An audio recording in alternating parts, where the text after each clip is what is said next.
La sesión está siendo ahora grabada. Bien, tengan, bueno, con las disculpas del caso, tengan buenas tardes. Hoy vamos a insistir en la utilización del micrófono por parte de ustedes, para que todo lo que tengan que decir lo hagan utilizando su micrófono. Así que, Giovanni, comience usted, encienda el micrófono y diga hola.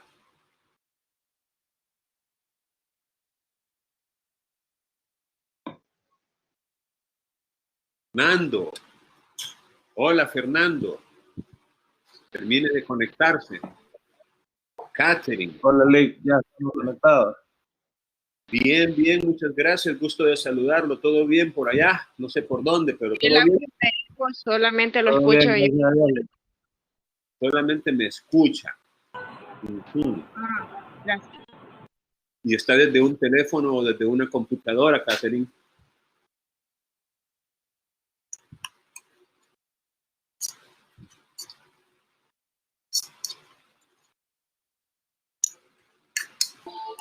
Hola, Luis, estamos bien. Hola, ¿qué tal? ¿Cómo está Francisco Martín? Es un gusto saludarlo. ¿Cómo están las cosas ahí por la Unión? Ya complicado, licenciado. Cada día vienen más. Sí. Pero como Martín es el alcalde, dice.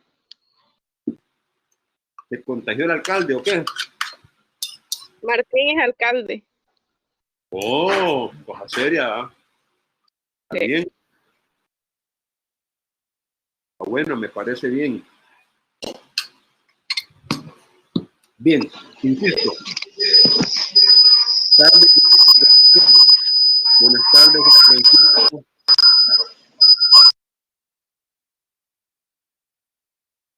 Voy a insistir en que ustedes tienen que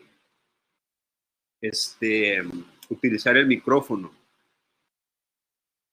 Ahora quiero preguntarles si, además de ver mi fea cara, pueden ver como una como presentación ahí, los testimonios, el logo de la universidad. A ver si puedo señalar con eso.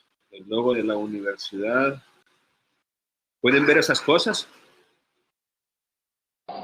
Se ve su pantalla, Sí, su cara, Luis, pero ajá, cabal. O sea, no se logra ver el logo de la universidad ahí.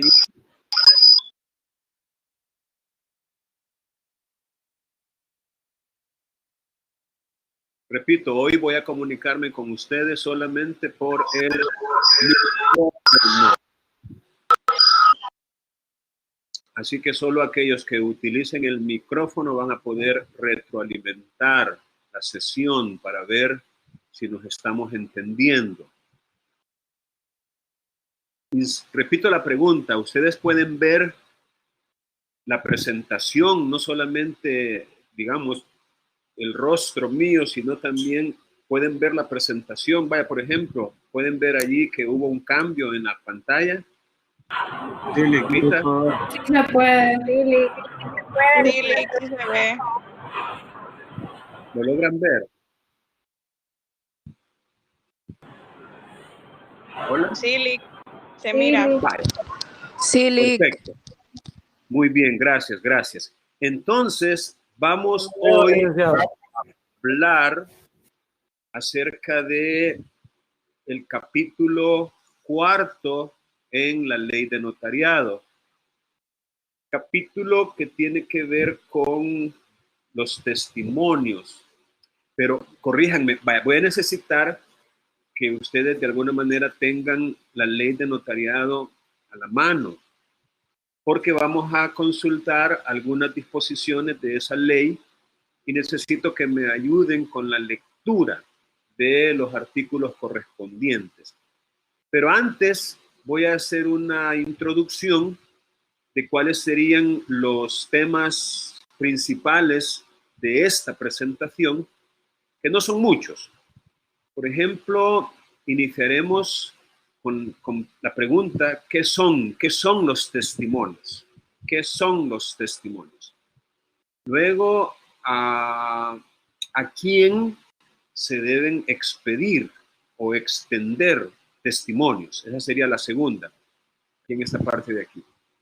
Luego, el momento oportuno en que se debe expedir o extender testimonios, es decir, ¿cuándo extender testimonios? Luego pasaremos aquí a la parte de en medio que dice cuántos, es decir, cuántos testimonios se pueden extender por parte del notario. Hay una quinta pregunta aquí que sería ¿cómo extender testimonios? Y finalmente hay una parte aquí que se titula casos especiales.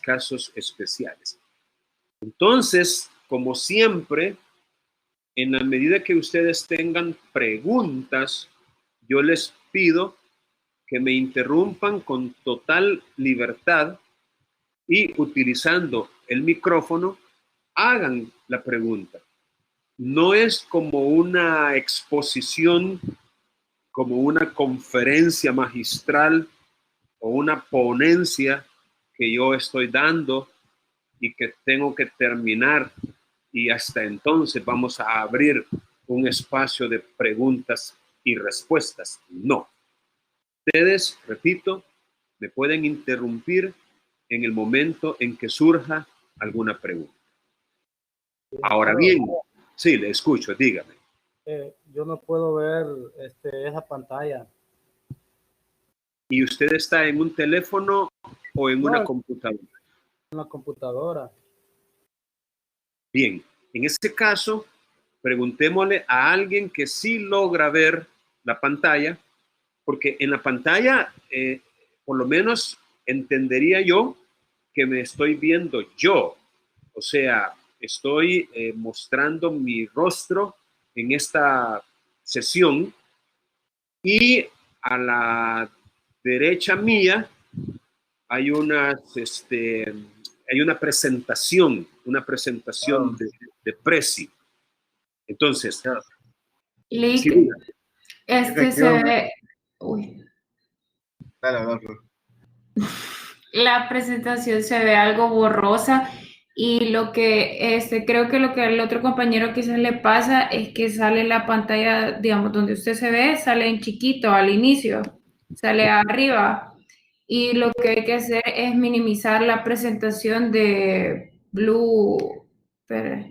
de la que dice Welcome to Big Blue Button. Esa hay que minimizarla para que la suya salga más grande, pero igual cuando se hace eso, las cosas que usted tiene en la pantalla, a la par de su rostro, se ven borrosas. Muy bien. Probablemente se vean borrosas porque la velocidad de conexión a lo mejor no es muy óptima. Es decir, ese delay tiene mucho que ver con la velocidad de conexión. Y lamentablemente, no solo la velocidad de conexión mía, sino también la suya. Pero también influye qué tan potente es la máquina, tanto la mía como la suya. Y al decir qué tan potente, me refiero, por ejemplo, a su memoria RAM, a la capacidad de su disco duro, pero principalmente a la tarjeta de video. Si la tarjeta de video, cuánta memoria tiene su tarjeta de video para poder facilitar unas imágenes más o menos aceptables. Ahora, ya que lo menciona, me gustaría preguntar si el caso suyo es el mismo de todos los demás. Ahora, sí, le escucho. Fíjese que en mi caso, Por ejemplo, mi conexión a internet es rápida, e igual la computadora que uso tiene buenas capacidades. Sin embargo, no logro leer la presentación, no se ve bien. ¿Y qué tamaño es la pantalla de su computadora? Es una laptop normal, no sé qué tamaño sea. Sí, bueno, de momento, digamos que ahorita está como minimizada también. El logo de la universidad está un poquito grandecito y también la palabra los testimonios aquí abajo a la izquierda de la pantalla. Pero miren, si logra escuchar, yo creo que podríamos decir que más o menos está bien, ¿verdad? Porque como les repito, vamos a auxiliarnos hoy de la ley de notariado, comenzando con el artículo, bueno, en teoría el artículo 43, pero vamos a hacer mención de otros artículos bien según vaya avanzando la presentación. Pero aquel de ustedes que tenía ese problema de no ver la pantalla, ya lo resolvió, ya logró minimizar la pantalla de inicio de Big Blue Bottom y ya puede ver la pantalla principal de la presentación, llamémosle así. Sí, sí, ya, licenciado. Ok. Muchas gracias a la compañera. Ok, perfecto. Bueno, entonces vamos a comenzar con la pregunta, ¿qué son los testimonios? ¿Qué son los testimonios? Vamos a ir primero a la definición legal de testimonio. Definición que aparece en el artículo 2 de la ley de notariado. Y que, pues, vamos a comenzar ya pidiendo, y esta vez, porque no quiero irme a la otra pantalla a ver sus nombres, hay un voluntario que la pueda leer, el artículo 2, ya sea de su ley o de la pantalla si la logra ver bien.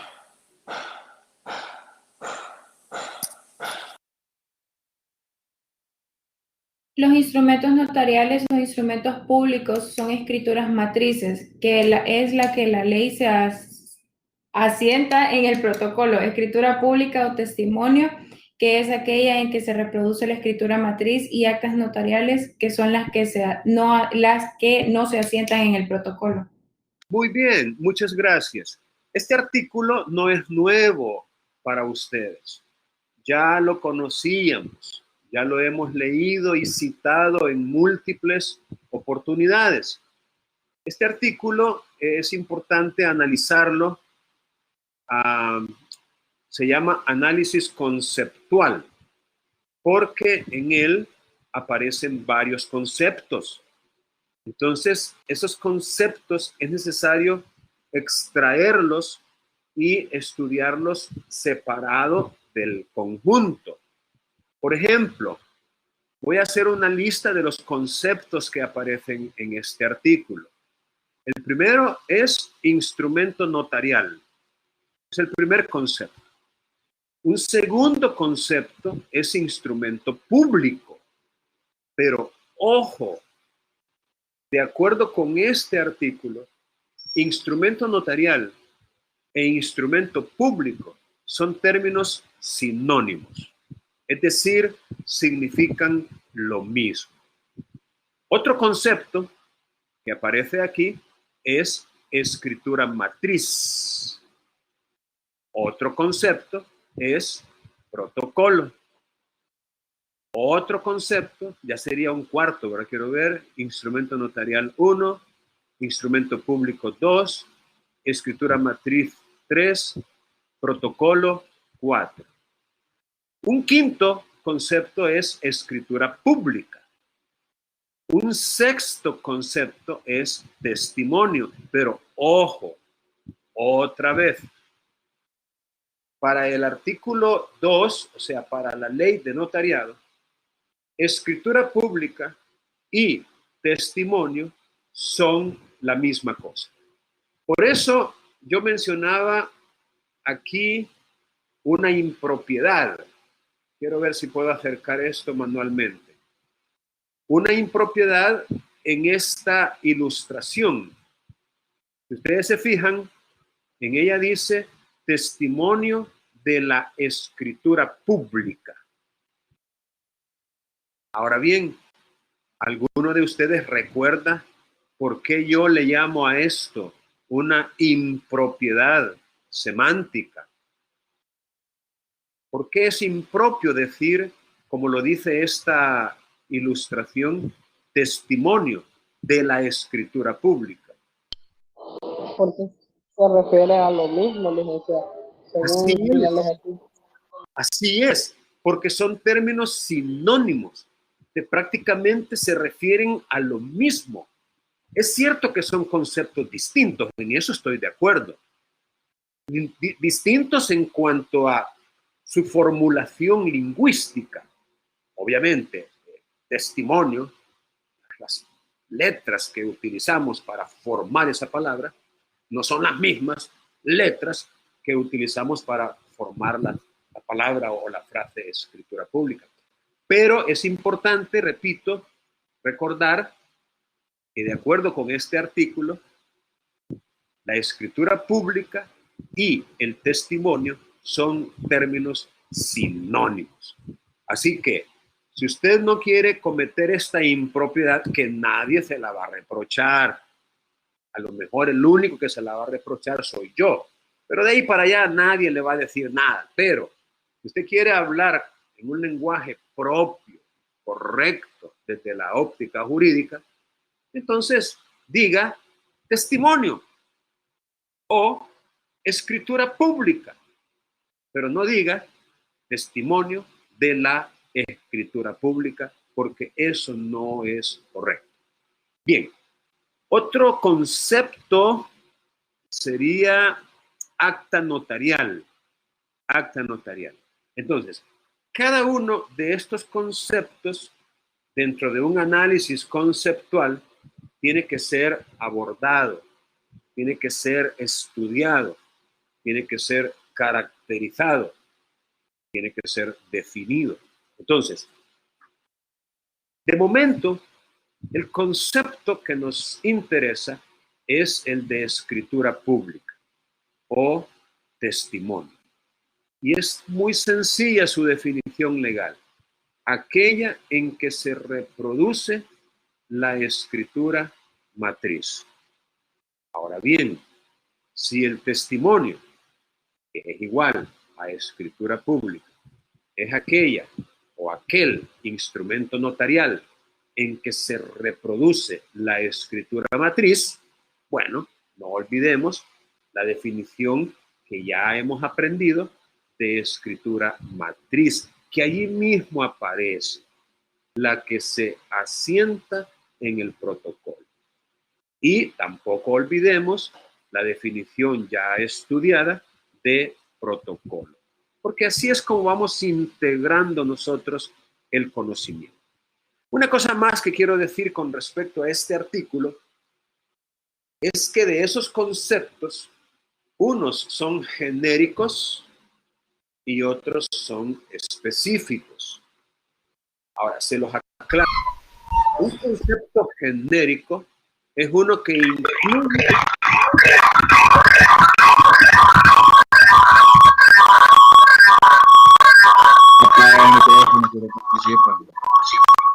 Vamos a ver si alguien puede por ahí apagar su micrófono, por favor.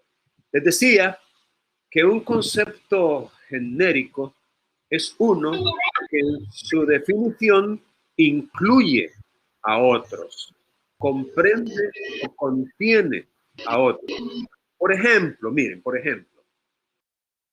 ya lo hemos dicho antes, creo, el concepto animal versus el concepto perro, uno de ellos es genérico con relación al otro. ¿Y por qué digo que es genérico? Porque lo contiene, porque un concepto está adentro del otro. Entonces, el que contiene al otro es el concepto genérico. En este caso, ¿cuál sería el concepto genérico y cuáles serían conceptos específicos? es decir, los que están contenidos dentro del genérico. El general o genérico serían los instrumentos notariales o instrumentos públicos, y los específicos ya serían la escritura matriz y todos los demás instrumentos notariales que sí. Muy bien, así es correcto, es correcto. Los conceptos genéricos aquí son precisamente los que usted mencionó. El instrumento notarial, que la ley también le llama instrumento público, ese es genérico. Ese es como el equivalente de animal, ¿verdad? Animal versus perro. Ahora, escritura matriz es una especie dentro del género instrumento notarial.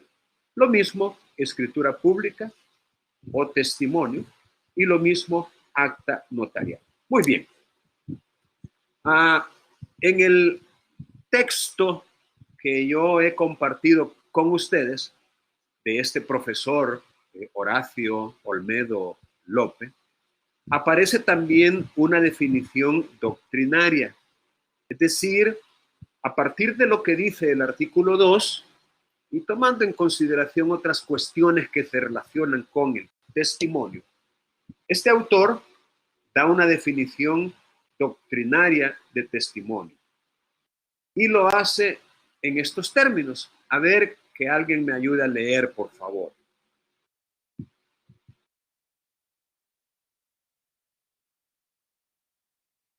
La especie de instrumento público que consiste en la reproducción literal de la escritura matriz expedida de forma legal por la persona autorizada al efecto.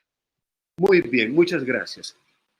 En su libro, el autor, y a partir de esta definición que él da, que no se aparta para nada de la definición que da la ley, más bien la enriquece un poquito, entonces él da ciertos componentes para hacer un análisis del concepto testimonio.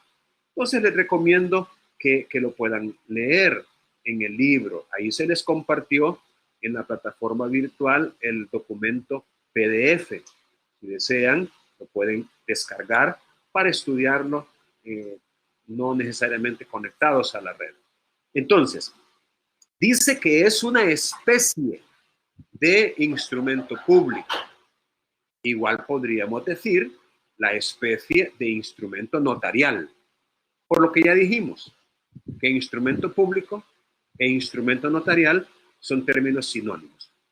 Y esa especie de instrumento notarial o público consiste en la reproducción literal de la escritura matriz. Literal. Ya vamos a ver qué tan literal es un poco más adelante. Y esa reproducción es expedida en la forma legal por la persona autorizada para ello. Es decir, no cualquiera puede expedir testimonio, sino únicamente aquellas personas que la ley autoriza expresamente para hacerlo. Muy bien, ¿alguna pregunta hasta este punto en cuanto a la definición de testimonio?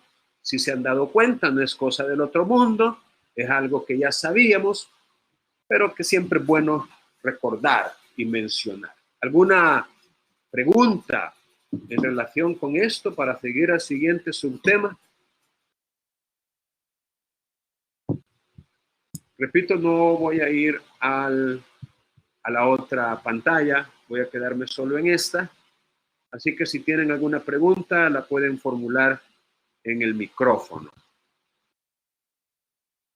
Bien, voy a continuar entonces. ¿A quién expedir testimonio? Ahora sí, ya nos vamos al articulado propio de los testimonios en la ley de notariado, que comienza con el artículo 43. Según ese artículo, vamos a ver si podemos encontrar una cita literal. Aquí está. Eso es lo que dice el artículo 43 en su primera parte. Ok, ¿Alguien que por favor me ayude a leer? Los notarios deberán expedir a los otorgantes a quienes les resulte algún interés directo por razón de las declaraciones de los otorgantes contenidas en los instrumentos, o a quienes deriven su derecho de los mismos los testimonios que les pidan de los instrumentos que autoricen, anotando la saca al margen del protocolo con expresión del nombre de la persona a quien se da testimonio y de fecha que se expide. Muy bien, muchas gracias. Miren, en este artículo nosotros podemos encontrar bastantes cuestiones que son muy importantes en la práctica. Por ejemplo, ¿a quién se le debe expedir testimonio? Este artículo nos hace prácticamente una lista de tres categorías de personas a las cuales podemos expedir testimonio. En la primera de ellas está los otorgantes. Recuerden, no es lo mismo otorgante que compareciente. Ya hemos enfatizado esa diferencia en otras ocasiones, pero por vía de recordatorio, compareciente es un término genérico, otra vez. Otorgante, de alguna manera, es un término un poco más específico. Esa relación entre compareciente y otorgante la podemos ilustrar diciendo que habrá otorgantes que son comparecientes y habrá comparecientes que no son otorgantes. Es decir, de repente nos vamos a encontrar con alguien que comparece ante el notario, pero no es otorgante. Los ejemplos abundan. ¿Cuál sería un ejemplo? A ver, que alguien me diga cuál sería un ejemplo de compareciente no otorgante. Cuando le has otorgado un poder. Muy bien, muy bien. ¿Alguien más?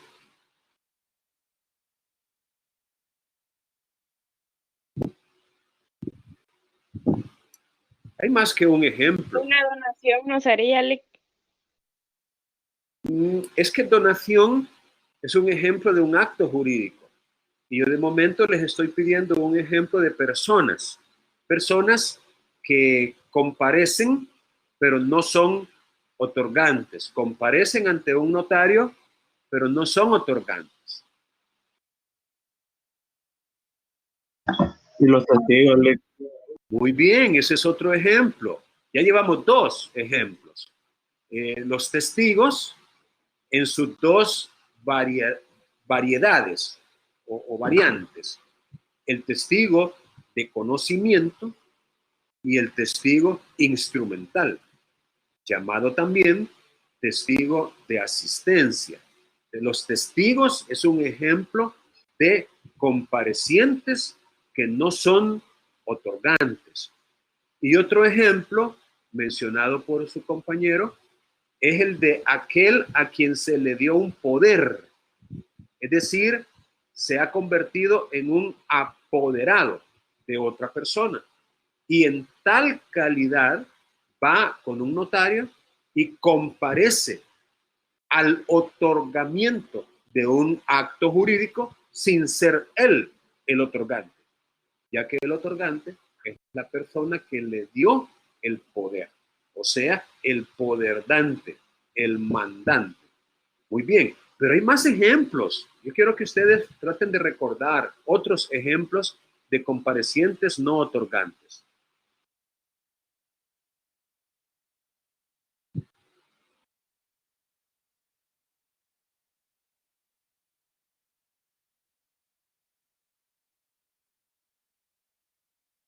Les voy a mencionar tres ejemplos más y junto con los dos que ya se mencionaron harían 5 ejemplos. Uno de ellos sería el de una persona jurídica. Las personas jurídicas son entes ficticios, pero capaces de adquirir derechos, de contraer obligaciones y de ser representadas judicial o extrajudicialmente.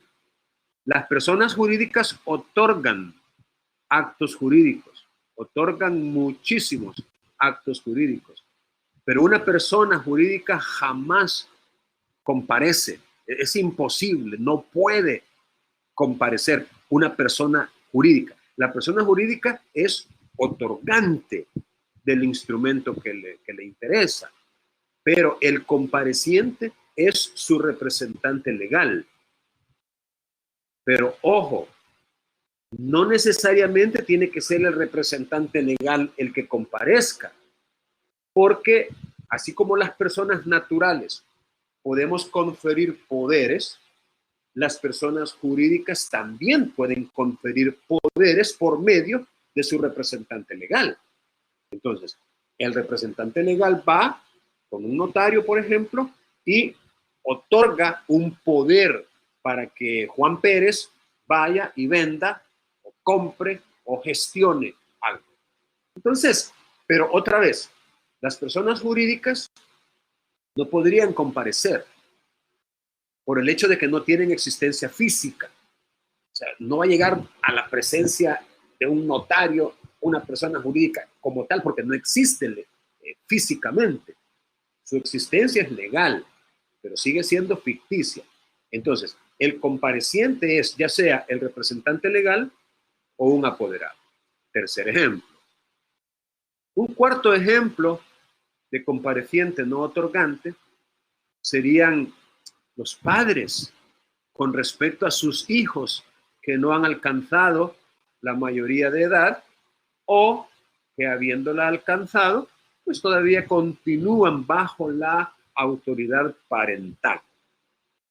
Recuerden, la autoridad parental es un conjunto de derechos y deberes también que vinculan a una persona con otras, en este caso sus progenitores. La representación legal es uno de los componentes de la autoridad parental. Entonces, de repente, un joven, un niño, adquiere algún bien, algún derecho, va donde un notario, sus representantes legales, no él. Pero él sería el otorgante, a pesar de su edad y a pesar de su incapacidad. Él sería el otorgante. Y sus representantes legales, sus padres, serían los comparecientes. Y el otro ejemplo, quizás dos más para que lleguemos a 6, la media docena. El otro ejemplo, o el siguiente ejemplo, es el de un intérprete. Un intérprete. Recuerden que de repente un notario se puede topar con un otorgante compareciente al mismo tiempo, que no habla el idioma castellano. Entonces, según la ley, en ese caso se debe asistir de un intérprete. Allí es donde se formula la minuta en su propio idioma, el intérprete la traduce, el notario consigna en el instrumento lo que el intérprete le dice y bueno, hay un procedimiento que de alguna manera ya revisamos. Entonces, ese es otro ejemplo. Otro ejemplo relacionado con el del intérprete es el de un perito. Miren, los notarios nombramos peritos en varias circunstancias, en varias diligencias. Ojo, el intérprete podría caer en la categoría de perito, pero el intérprete es para el caso único de un otorgante o compareciente que no habla el idioma castellano. Pero el perito podría tener otras funciones adicionales o diferentes a las del intérprete. Por ejemplo, un perito podría ser un médico para poder establecer la edad media de una persona que desea contraer matrimonio o ocupar un cargo público para cuyo ejercicio se requiere cierta edad. pero que no la puede acreditar con ningún documento, porque no tiene certificación de partida de nacimiento, ya que el registro de estado familiar se destruyó o lo que sea. Entonces, un médico podría ser nombrado como un perito, un médico. Tenemos el caso también en diligencias de traducción, que también aparecen en la ley del ejercicio notarial, en donde el notario puede nombrar a un licenciado en idioma inglés o alguien que sea docto en otra lengua diferente, el francés, el italiano, el portugués, el chino. Y entonces este viene a ser un perito traductor, que no es el mismo intérprete, aunque podríamos decir que son términos sinónimos, traductor, intérprete, que es lo mismo. Bueno, pero cuando yo hablo del intérprete, me refiero al que está asistiendo a un compareciente que no habla idioma castellano. Mientras que el traductor es con respecto a un documento que me lo va a traducir porque el interesado me lo presenta precisamente para ese efecto, para que le sea traducido de un idioma distinto al idioma español. Entonces, él es un traductor. Ejemplo de un perito es el del ingeniero civil, el ingeniero en topografía o el técnico en topografía, que también se nombra por parte del notario en diligencias de remedición o de reunión de inmuebles. Es decir, ahí también entra en juego comparecientes que no son otorgantes. Y el último ejemplo, porque creo que ya se multiplicaron los ejemplos. ¿Qué hacemos cuando alguien no puede o no sabe firmar?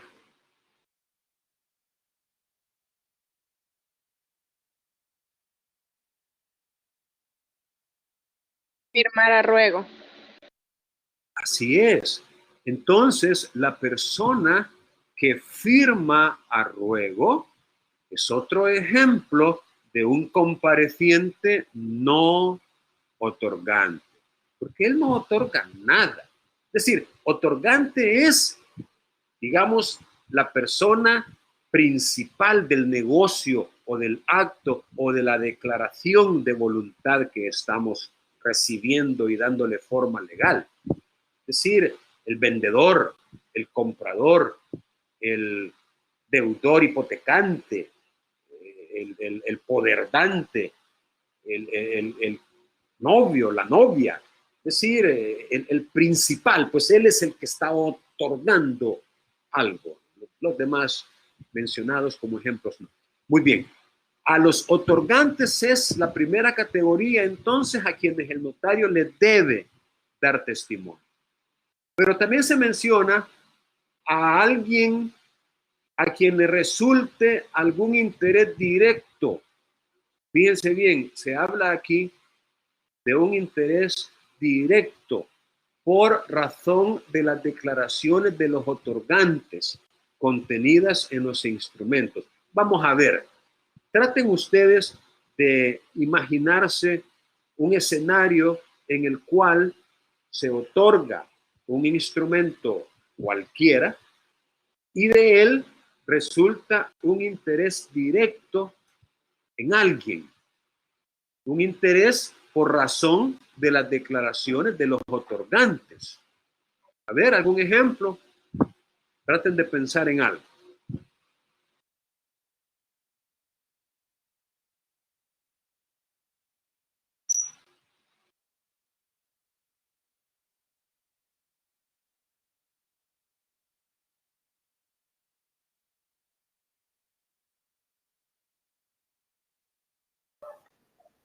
Podría ser un hijo.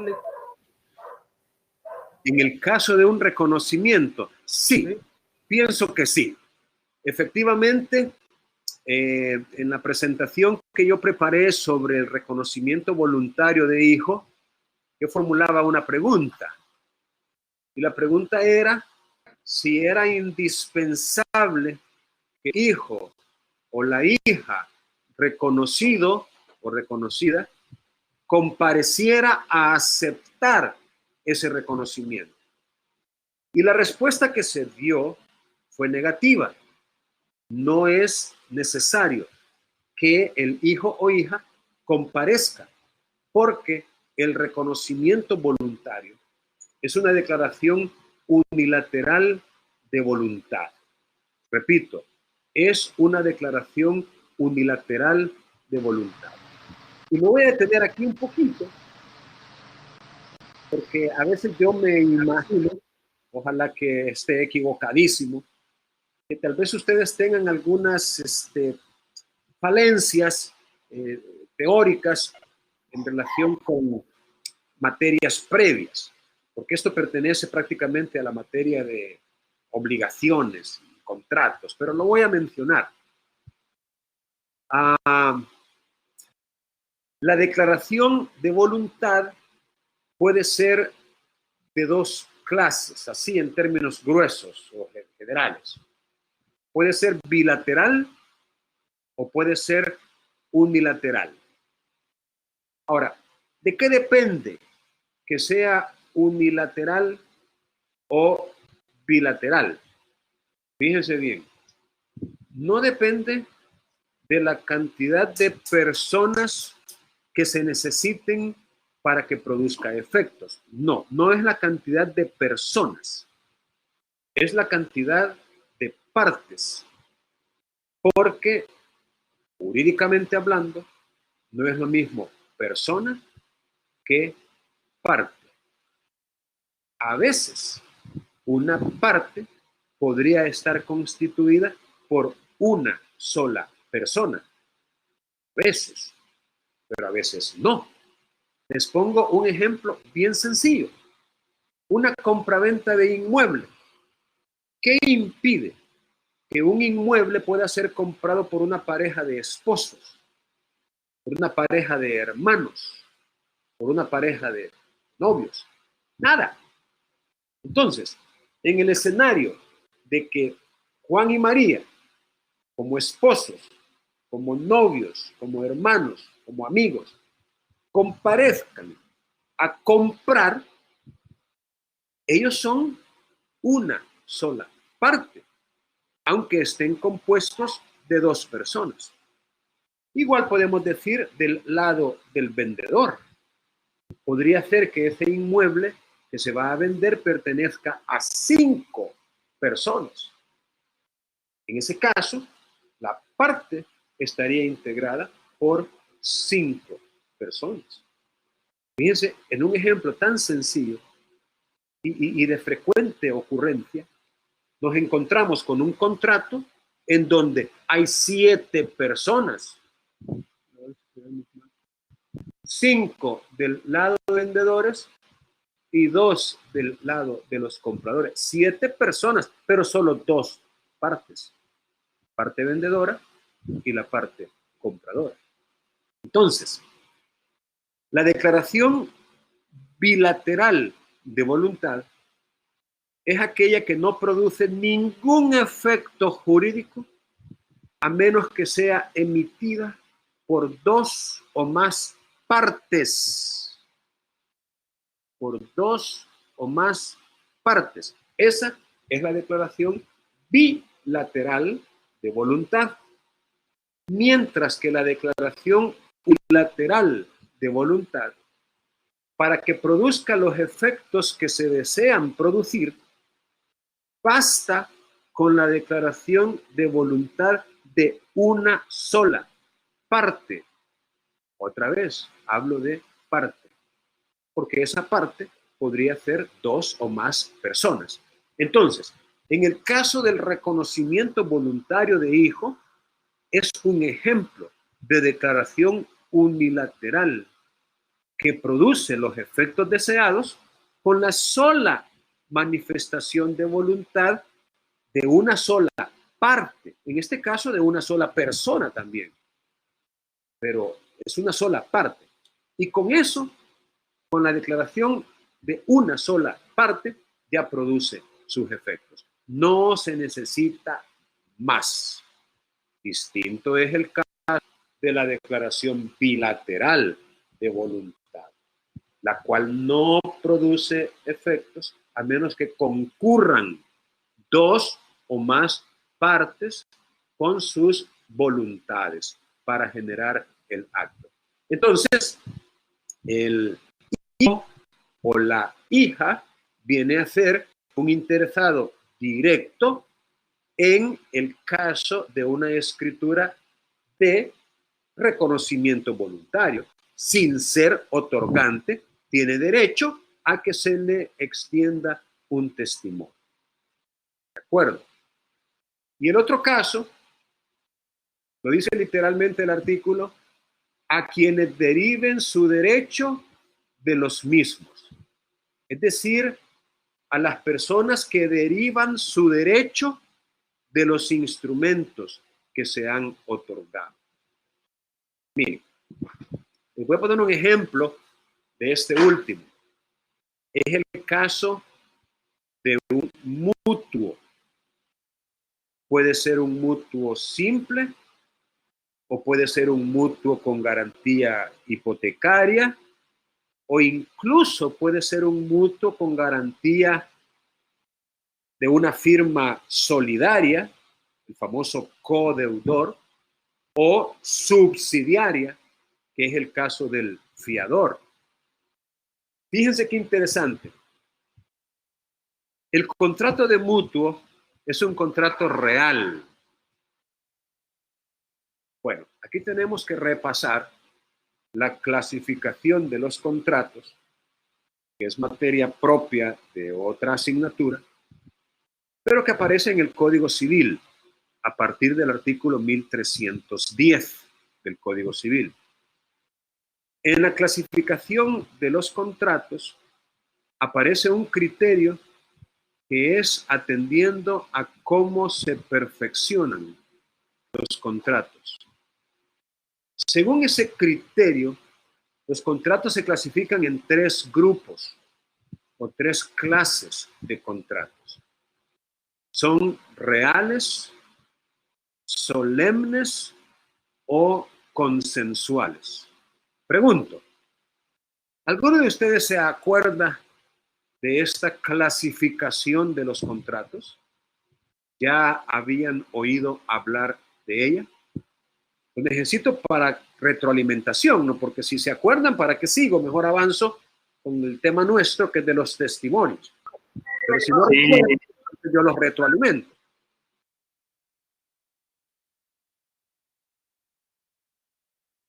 Hola. Creo que son los gratuitos, bilaterales, unilaterales, todos, ¿no? Sí, pero ahí está usted mencionando otros criterios de clasificación porque son varios. O sea, los contratos se clasifican según varios criterios, así como todo se clasifica según criterios diferenciados, que precisamente sirven para eso. Le voy a poner un ejemplo, las personas mismas. Las personas se pueden clasificar según varios criterios de clasificación. Uno de ellos podría ser el sexo, otro podría ser el género, otro podría ser el color de la piel, el color del cabello, la edad, su condición social o académica. Hay tantos criterios. Igual pasa con los contratos.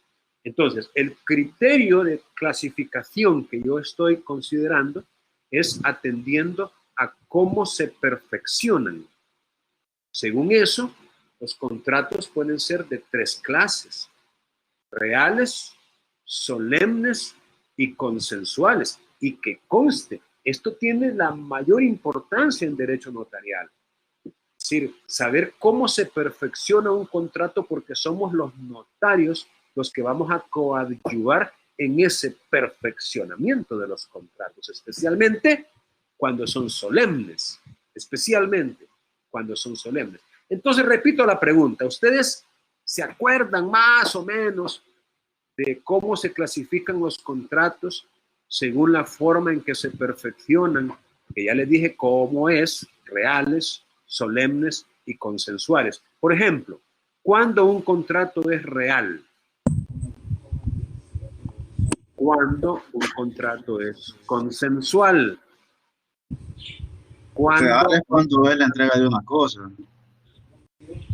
Perdón, real es cuando, Se perfecciona por la entrega de la cosa. ahí sí está más completa la respuesta. Solemne El es contrato cuando real, el matrimonio debe cumplir ciertos requisitos. perdón, no Y le escuché lo primero que dijo. los solemnes es como el matrimonio, que debe cumplir con ciertos requisitos. Sí, hay requisitos que precisamente se llaman solemnidades. Así es. Y los consensuales son los referentes a la voluntad de ambas partes.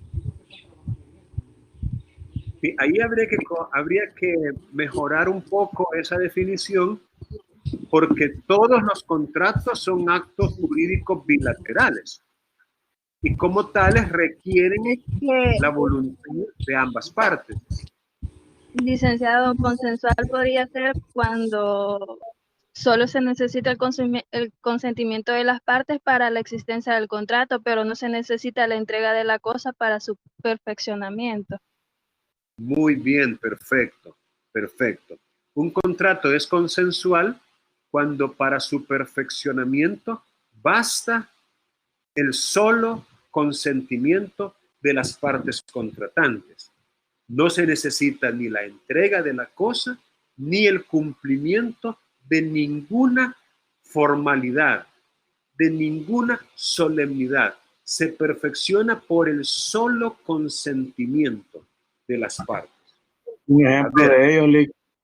La compraventa misma, a menos que sea de un bien raíz, de una servidumbre o de una sucesión hereditaria. O sea, Lick, pero la compraventa, perdón, no cree que siempre se necesita entregar la cosa. Por ejemplo, un bien raíz, pues ir a entregar un lote, un predio, igual de una forma, una servidumbre. vaya, le agradezco su pregunta porque me permite aclararle a usted la diferencia que hay entre lo que es un contrato, que es una fuente de obligaciones, y lo que es el pago, que equivale al cumplimiento de un contrato y que lejos de ser una fuente de obligaciones, es un modo de extinguirse obligaciones. Es decir, me explico, el contrato tiene la virtud de crear obligaciones. Si uno hace un contrato, es porque va a crear, a generar, a hacer nacer obligaciones. El pago es la prestación de lo que se debe. Es el cumplimiento de una obligación. Son cosas distintas el contrato con el pago. El contrato es fuente de obligaciones. Nacen obligaciones. Con el pago se extinguen, se mueren. Es una forma de extinguir obligaciones.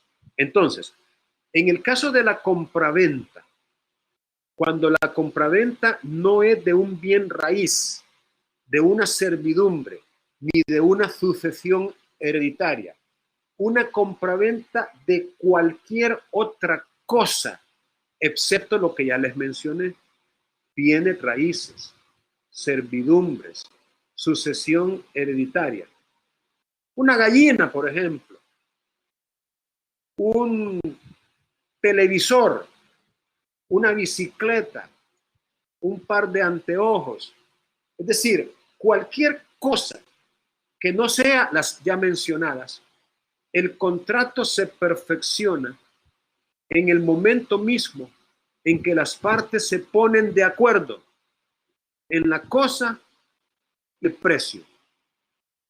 En ese momento en que hay consentimiento en cuanto a esos elementos esenciales del contrato, ahí nace el contrato. Allí crea obligaciones. Ahora, ¿cuál es la obligación que crea para el vendedor? dar una cosa, la cosa en la cual se han puesto de acuerdo. ¿Cuál es la obligación que crea para el comprador? A ver quién me la dice. Dar el dinero. Exacto, exacto. Pagar el precio pactado. Ahora, que pueden, no, es que es imposible que coincidan. O sea, no pueden coincidir el momento en que el contrato nace y el momento en que el contrato se perfecciona. O mejor dicho, se cumple, perdón. No, nace y se perfecciona. No pueden coincidir el momento en que el contrato nace, o sea, se perfecciona, con el momento en que se cumple. Porque aunque sea una fracción de segundo, habrá entre un momento y el otro. Es decir, primero tienen que ponerse de acuerdo en la cosa y en el precio. Ahora, la mayoría de las ventas que nosotros hacemos son así. Es decir, nace el contrato y casi instantáneamente se cumple. Como cuando usted va a la tienda a comprar una charamusca, un fresco, un par de pupusas. Pero antes se han puesto de acuerdo en la cosa y en el precio, aunque sea con palabras tan sencillas como de qué tiene frescos o qué tiene de comer hoy y cuánto vale, o un rótulo que haya allí indicativo de una forma de denunciar el precio que es aceptado cuando usted ve el rótulo y pide la comida por el precio del día, por ejemplo, el plato del día.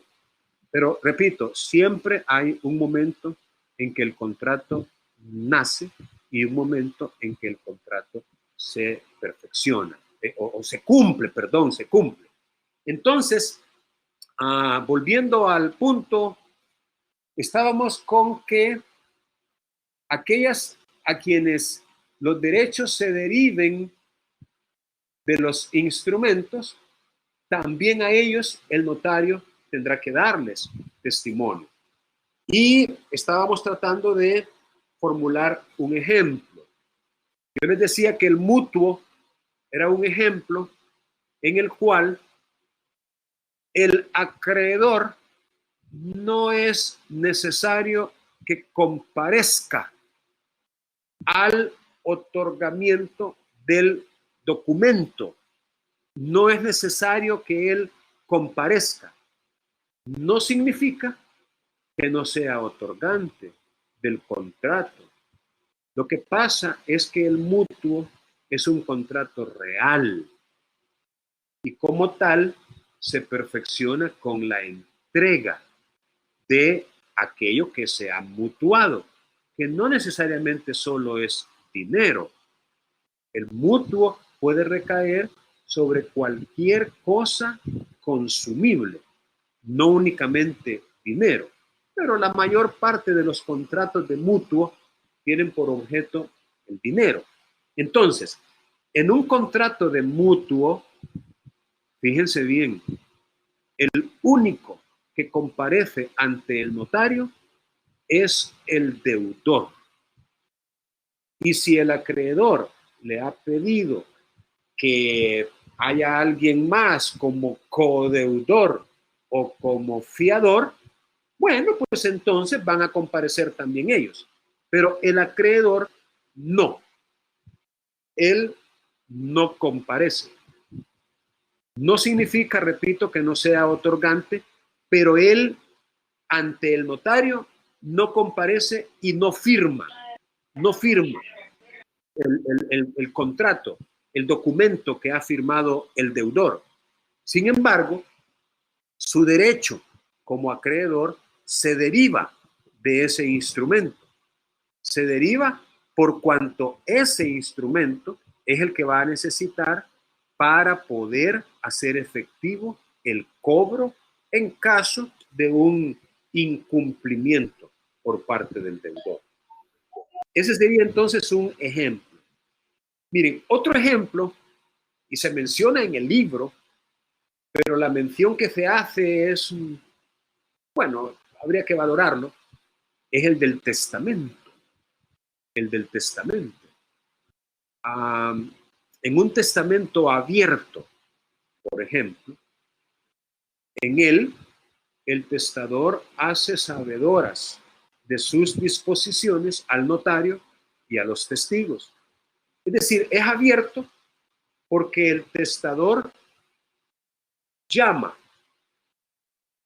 Eso es nuncupare, por eso se llama nuncupativo. Llama a las personas a quienes ha asignado su herencia, sus bienes. Entonces, estas personas pueden ser herederos o pueden ser legatarios. La pregunta aquí sería si ellos tienen derecho, en virtud de este artículo 43, a recibir por parte del notario un testimonio en su calidad de heredero. Entonces, la respuesta que da el autor es sí y no. Bueno, no mientras esté vivo el testador. Es decir, de alguna manera, el derecho que los herederos tienen para reclamar esa herencia que se les ha asignado es un derecho sujeto a condición. ¿Y cuál sería esa condición? ¿Alguna idea? ¿Alguna idea en ustedes?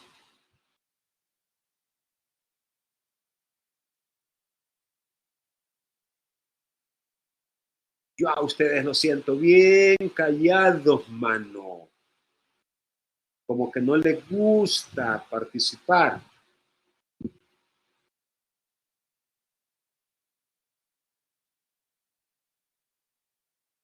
¿Todavía están ahí o suspendemos ya la conferencia?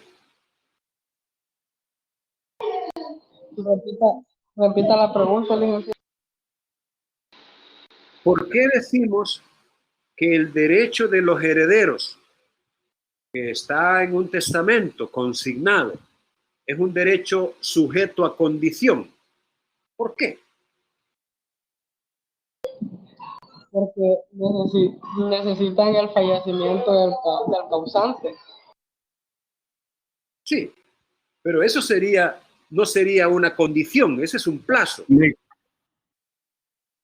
Una de las condiciones serían, como en los testamentos hay condicionales y todas esas cuestiones, entonces el fallecido puede haber dejado condiciones. No. Me refiero a un asignatario puro y simple. Un asignatario que no está sujeto a condición expresa.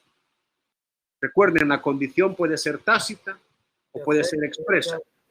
Yo me refiero a un asignatario que no está llamado en forma condicional.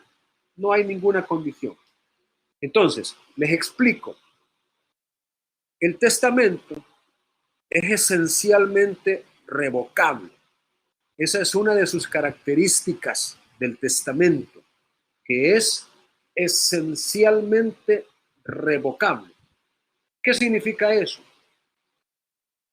Que un testador puede hacer testamento en la mañana de un día y en la misma mañana más tarde o en la tarde de ese mismo día, él lo puede cambiar.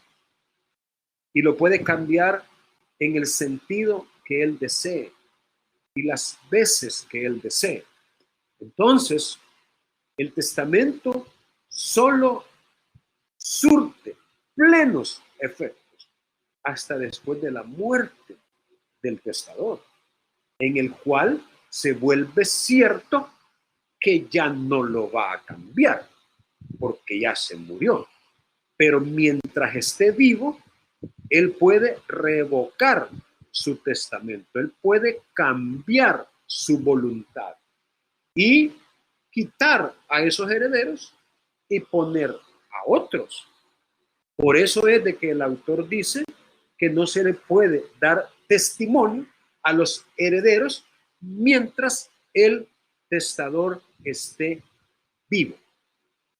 Lo que significa que una vez muerto, entonces sí, el heredero ya caería en esta tercera categoría, de ser alguien que deriva sus derechos del instrumento y por ende, en ese entonces, ya muerto el testador, sí ya se le podría extender testimonio. ¿Alguna pregunta en relación con esto? Yo lo que quiero que ustedes vean es la relación que hay entre el derecho notarial y otras ramas de las ciencias jurídicas. Derecho de familia, derecho constitucional, derecho civil, derecho mercantil, derecho laboral. Por eso es una carrera, ¿no? Hay un pensum, hay un descriptor de cada asignatura y competencias específicas y genéricas que debemos adquirir. Bien, ¿alguna pregunta? Después dicen que uno no les da chance de que pregunten. Bueno, vamos a avanzar.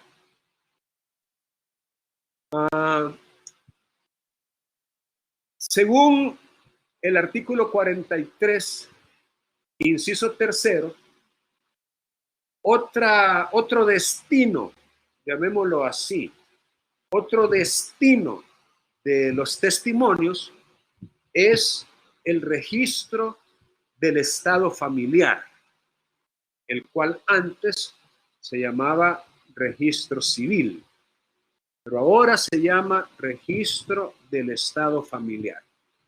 Aquí menciona el caso contemplado en el inciso segundo, ordinal quinto, artículo 32. A ver, ¿quién adivina de qué caso está hablando este artículo 43? ¿Cuál es ese caso contemplado?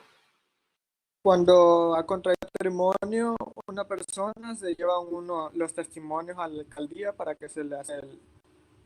Sí, usted tiene razón, pero ese no es el caso contemplado en el inciso segundo del ordinal quinto del artículo 32.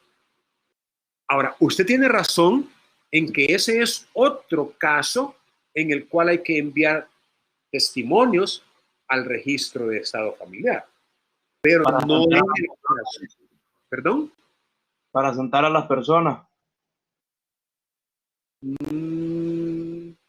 Para dar el conocimiento personal que tenga de los comparecientes. No. Veamos en el artículo 32, ordinal quinto, inciso segundo.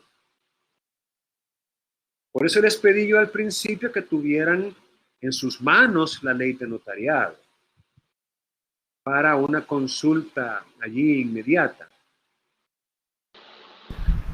El artículo 3 se refiere a que contiene en el protocolo El testimonio, el testamento, perdón. Se refiere a la identidad personal. Así Cuando es. se ha seguido... No, ya lo dijeron, que es la identidad personal. Así es, la identidad personal. A ese caso se está refiriendo este artículo 43. Y entonces allí nos está diciendo, porque la pregunta que estamos analizando es ¿a quién expedir testimonios? Pero ya llevamos cuatro. Primero, a los otorgantes. Segundo, a cualquiera que le resulte un interés por las declaraciones de voluntad hechas por los otorgantes. El cuarto, el tercero, a aquellos que deriven su derecho del instrumento. Y el cuarto, los registros, no solamente el registro de estado familiar, y no solo en el caso de la identidad personal. También podemos incluir, ya lo dijo su compañero, el caso de los matrimonios, pero también el caso de los reconocimientos voluntarios de hijo. También el caso, siempre en materia de familia, de una rectificación de partida de nacimiento o de un establecimiento subsidiario de nacido. Arreglo de raíz, hipoteca, Oh, por supuesto, también hay que emitir testimonios, aunque fíjense que el registro no implica que usted en la razón del pasó ante mí, si no saben a qué me refiero, vean el libro texto, no significa que en la razón de pasó ante mí, usted le va a poner para ser remitido al registro de, ¿cómo se llama? De la propiedad, raíz e hipotecas de la primera sección. No, eso no se lo pone usted en la razón del pasó ante mí, que es la razón que se le coloca a los testimonios y de la que vamos a hablar cuando lleguemos al cómo emitir testimonios.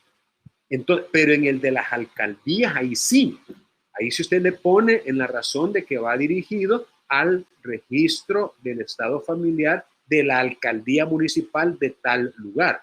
Entonces, en ese caso, usted sí hace un testimonio expreso, pero no es el caso de los registros de la propiedad inmobiliaria o de hipotecas.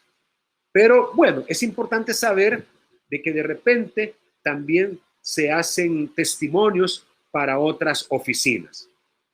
Por ejemplo, recuerdo yo que la compraventa de arma de fuego también tiene que ser reportada al registro de armas y ahí hay que enviar también un testimonio. En el libro texto se mencionan testimonios para el Ministerio de Hacienda, pero la mención que se hace está basada en una ley ya derogada, que es la ley de impuestos sobre sucesiones y donaciones. Entonces, ahí sí no le vamos a hacer caso a esa parte del libro porque la ley esa está derogada. Y ojo, voy a aprovechar ahorita que ya de repente estamos llegando al final de la sesión, voy a aprovechar ahorita para decirles lo que les dije en las indicaciones de la semana, ahí en el portal del estudiante, Canvas, que la ley de papel sellado y timbres también ha sido derogada por completo de nuestro mapa legislativo. Entonces, todas las menciones que se hacen de que hay que usar papel sellado, que del valor correspondiente o que si no de 40 centavos y que en este caso va a ser de 30 centavos y que si no usa papel porque no había, lo puede sustituir por timbres fiscales. A todo eso no le vamos a hacer caso porque la única importancia que tiene es histórica. Entonces, la ley de papel sellado está derogada y ya no se utiliza con la única excepción del papel para protocolo, ya lo hemos comentado antes. Bien, veamos a quién más se le puede enviar.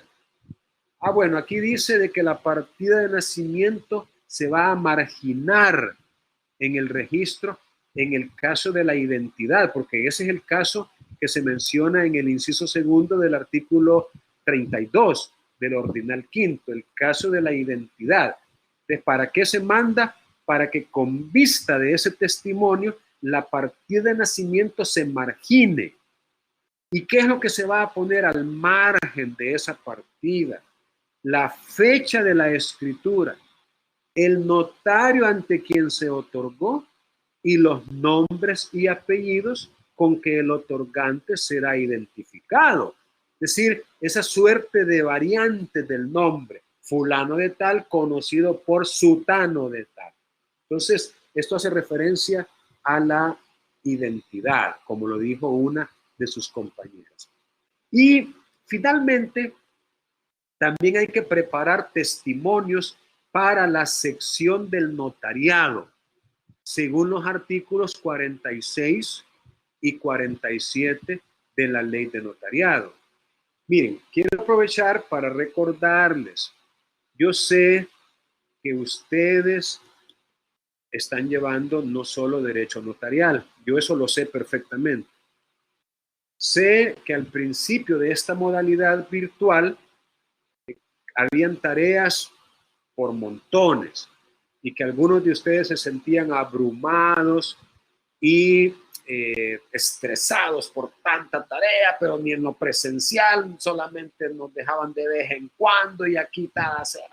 Bueno, entonces, pero miren, con todo respeto, eso no les quita que tienen que estudiar, pues. O sea, el que no tengan que hacer una tarea específica o concreta no significa que no tengan que estudiar, pues. Entonces, allí los materiales que yo he colocado son los materiales mínimos, pero que son de lectura obligatoria. Y me estoy refiriendo a los artículos de la ley de notariado y a estas páginas de ese documento del doctor Olmedo López, que él explica de una manera muy clara las disposiciones legales. Entonces, con eso en mente, reitero que es necesario que ustedes estudien, tomen tiempo para leer. ¿De acuerdo? Bien, el artículo 46, a ver quién me ayuda a leer, por favor. Alguien que no lo haya hecho.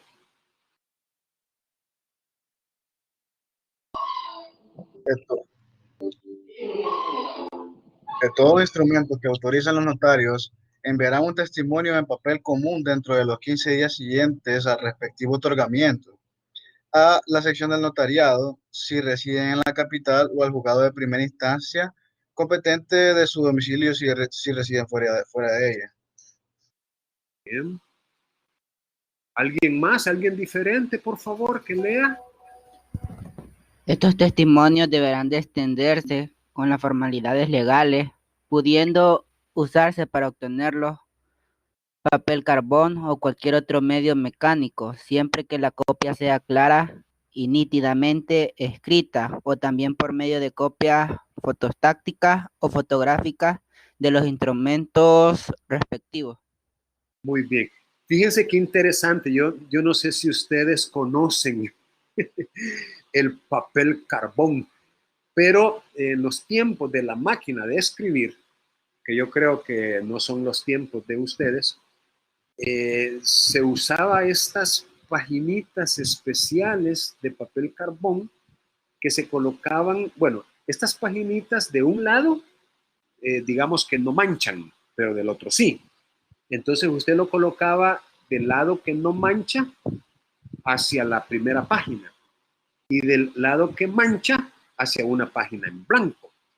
Entonces usted metía en la máquina de escribir 2, a veces 3 y en el mejor de los casos hasta 4 hojas al mismo tiempo, pero con papel carbón entre una y otra. Y entonces usted empezaba a escribir en la máquina letra por letra, no es cuestión que... Bueno, también en la computadora se escribe letra por letra, pero se hace mucho más rápido. Pero ahí no iba usted letra por letra. Y si lo hacía bien, cuando usted terminaba, separaba el papel carbón, no lo botaba porque lo seguía utilizando hasta que ya no se mirara nada. Entonces lo utilizaba muchas veces el papel porque no era barato. Entonces las hojas que estaban debajo aparecían también escritas. Entonces, a eso se refiere aquí cuando dice que para estos testimonios se puede utilizar papel carbón, pero todavía se podría utilizar en impresoras que son conocidas como impresoras matriciales, que son así de puntos, por puntitos van escribiendo y usan una cinta, igual que las cintas que utilizaban las máquinas de escribir. Pero miren, el sentido de eso era no escribir varias veces la misma cosa. Ese era el espíritu o el sentido de la utilización del papel carbón. Pero ahora que usted puede desde la computadora mandar a imprimir texto las veces que usted quiera, entonces eso ya se hace obsoleto y totalmente innecesario. Pero todavía está contemplado en nuestra ley que usted podría utilizar papel carbón para estos testimonios. Pero ojo, esta obligación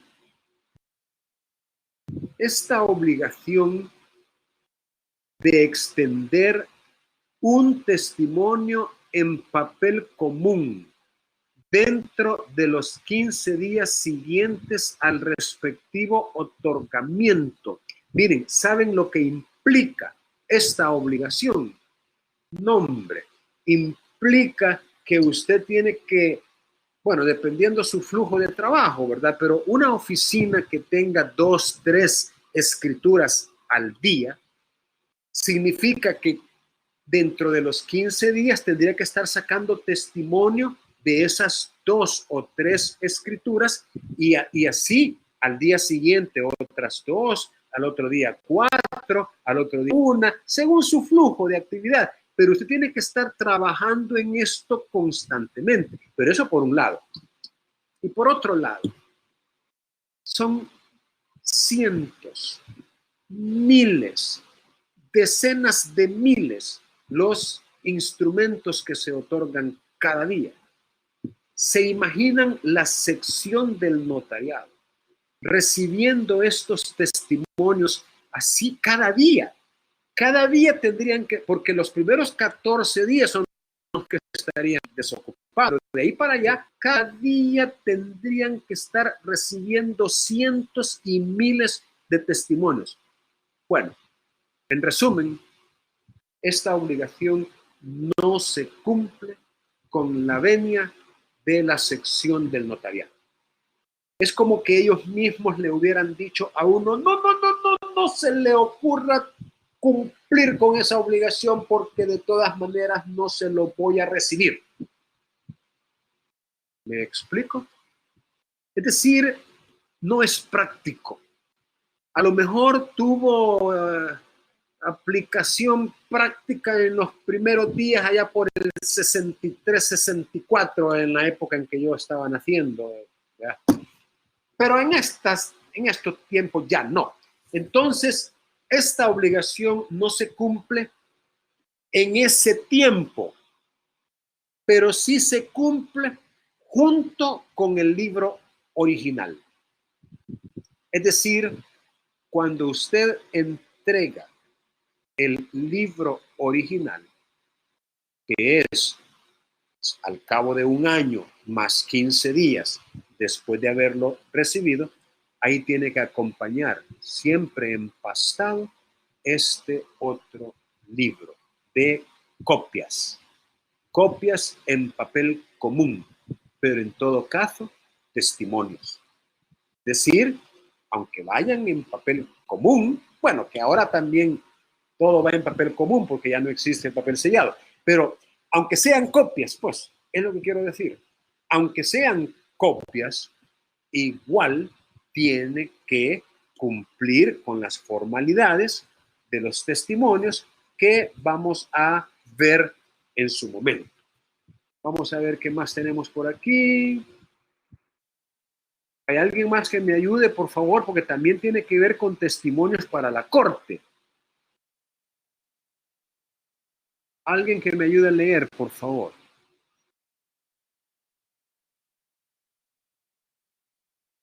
Sin perjuicio de lo ordenado en el artículo anterior, el notario extenderá un testimonio de todo testamento nuncupativo que se otorgue en sus oficios en papel sellado del de menor valor, el cual presentará a más tardar dentro de los 5 días siguientes a la fecha de su otorgamiento. Gracias. Miren, les acabo de decir que la obligación de presentar a los 15 días de otorgado un instrumento, un testimonio en papel común, esa no se cumple porque se cumple hasta el año, ¿verdad? Recuerdan. Pero esta otra obligación, cuidadito con no cumplirla. Es decir, tratándose de un testamento, bueno, y en esta parte habla del nuncupativo, que es el testamento abierto. Pero tratándose de un testamento, ojo, y escríbanlo al estilo de las planas que hace Bart Simpson, que no se le vaya a olvidar. Si usted como notario autoriza un testamento abierto o un testamento cerrado, tiene 5 días. Y para que nunca se le vaya a olvidar, 1, 2, 3, 4, 5 días para presentar un testimonio. Y si no cumple con esta obligación, va a tener serios problemas. Esta obligación no la puede dejar de cumplir porque es de la mayor importancia. Quiero ver si anoté yo. ¿Alguien más que me ayude a leer aquí, por favor?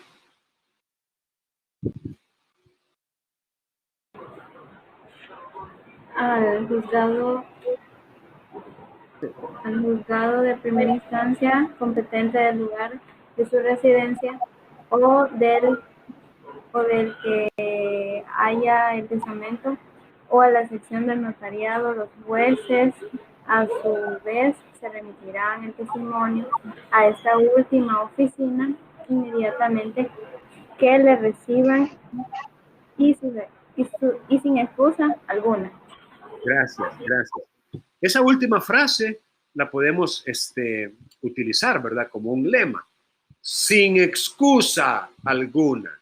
Sin excusa alguna. O sea, nosotros también sin excusa alguna tenemos que hacer llegar ese testimonio a, miren, nos da varias opciones.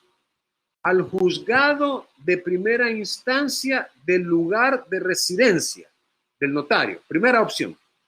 Segunda opción, el lugar en que haga el testamento. O sea, el juez de primera instancia del lugar donde ha hecho el testamento. Como quien dice, hiciste el testamento allá en Santa Ana, pues también ante aquel juez lo puedes presentar, el testimonio. O directamente a la sección del notariado de la Corte Suprema de Justicia. Tiene 3 lugares posibles donde hacer llegar ese testimonio. Y los jueces, al recibirlo, lo van a hacer llegar sin tardanza a la sección del notariado. Porque esa es la idea. Esa es la idea. ¿Alguien más que me ayude a leer esto, por favor?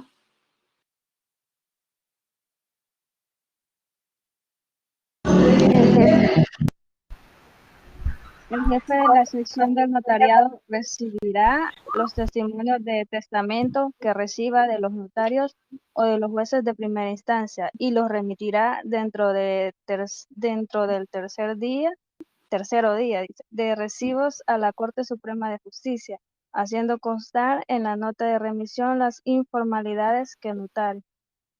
Vaya.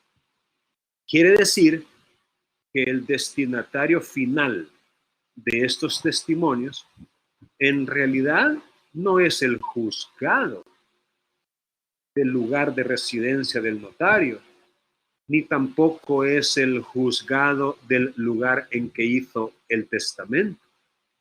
Tampoco es la sección del notariado. El destino final de estos testimonios es la Corte Suprema de Justicia. Y fíjense que según este artículo, hay que revisar si la ley orgánica judicial no ha modificado este plazo. Creo que no, pero no estoy seguro.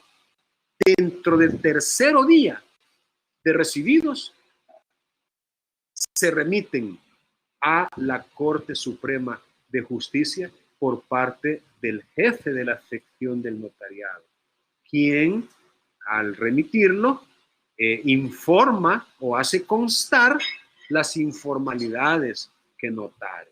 Es decir, si de repente usted como notario cometió una informalidad, ahí va a ir en ese informe junto con el testimonio a la corte, y el tiempo que tiene para corregir cualquier cosa que se pueda corregir es nulo o mínimo. Afortunadamente, antes de remitirlo en la sección del notariado, se toman la molestia, diría yo, de llamarlo a uno.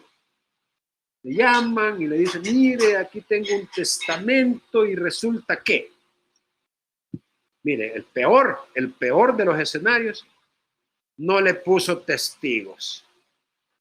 Testamento sin testigos. Vaya usted a saber. Otro escenario, licenciado, licenciada, son 3 testigos porque es abierto el testamento y usted solo puso 2. Otro escenario, licenciado, usted le puso 3 testigos y está bien si el testamento fuera abierto, pero es cerrado, son 5 testigos. Otro escenario, mira, aquí no le puso la nacionalidad del testador y la tiene que llevar, tratándose de un testamento, aunque sea salvadoreño. Otro escenario, mira, aquí no le puso usted que los testigos conocen al testador, lo cual es un requisito en el testamento. Es decir, hay tantas cosas en las que usted puede fallar si no le pone atención a las clases de derecho notarial. Bueno, creo que ¿qué más tengo por aquí? ¿Qué más? Sección de notariado. Ahí nos vamos a quedar. Allí nos vamos a quedar para continuar mañana. Y les repito que ustedes no como tarea, sino como obligación profesional, tienen que leer, hombre. Tienen que leer la ley, leer el libro texto, formular preguntas. Yo aquí me siento como que estoy hablando al vacío.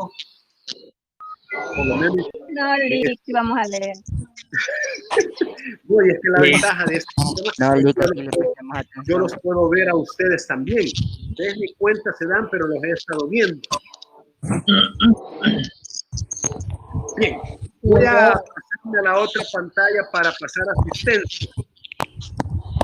¿Cuándo nos va a decir el segundo punto? Lo del segundo punto, Lick, lo del segundo punto. ¿Cuál es? La otra ley. Permítanme, voy a abrir para la asistencia y ahí me van a tener que decir siempre con su, hoy sí los voy a ir diciendo yo los nombres porque no les quiero presentar tampoco las pantallas. Imagino que siguen viendo las pantallas. No, sí. Vamos a ver. Pero no me encienden el micrófono para decir hey. Pero de ahí para allá, por favor, lo pagan. Cristian Armando Álvarez. Here. Hermes Aristides Aparicio. Presente, Lick. Gabriela Guadalupe Arbaiza. Presente, Lick. Carlos Roberto Barahona. Presente, licenciado. Nancy Carolina Bayona. Presente, licenciado. Catherine Lisette Benavides. Presente. Juan Francisco Benítez. Presente. Emma Janet Pica. Anda trabajando, Lick, en la enfermera. Muy bien. Navy Selina Cruz. Presente, Lick. Vladimir Aday de la O.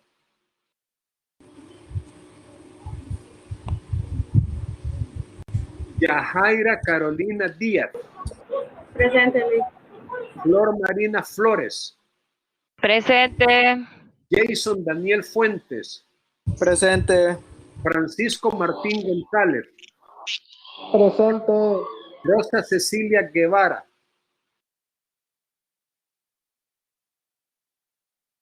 Fernando Antonio Guzmán. Ese mero, Lick. Perdón. Presente. Cervelio Isidro Hernández Ventura. Mirna Yanira Herrera Paz. Presente, Lick. Iliana Beatriz Iraeta. Liselda María Jurado. Presente. Lisbeth Ademari Luna.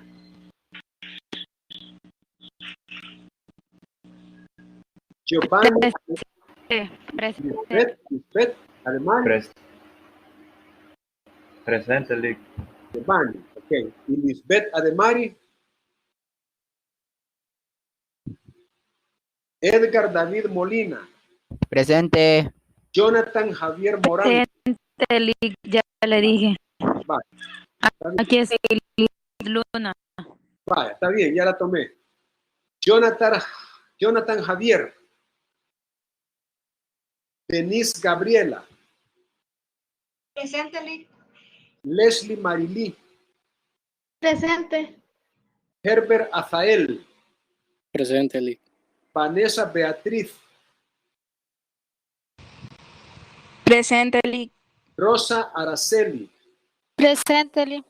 Glenda Virginia. Presente, Lic. Kenia Melissa.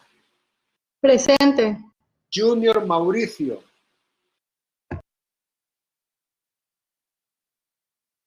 Luis Antonio Valle. Presente, Lic. Elena de Jesús Villanueva. Bien, es todo por ahora, jóvenes aún. Nos vemos mañana a la misma hora y por el mismo canal. Y les voy a hacer llegar por Facebook la indicación en cuanto al otro punto. Lo estoy tomando con calma, ¿verdad? Puede ser entre hoy y mañana, pero no se preocupen que siempre se les va a aplicar. ¿De acuerdo? Es todo por ahora. Ha sido un placer saludarles y ahí seguimos en contacto. Cuídense mucho.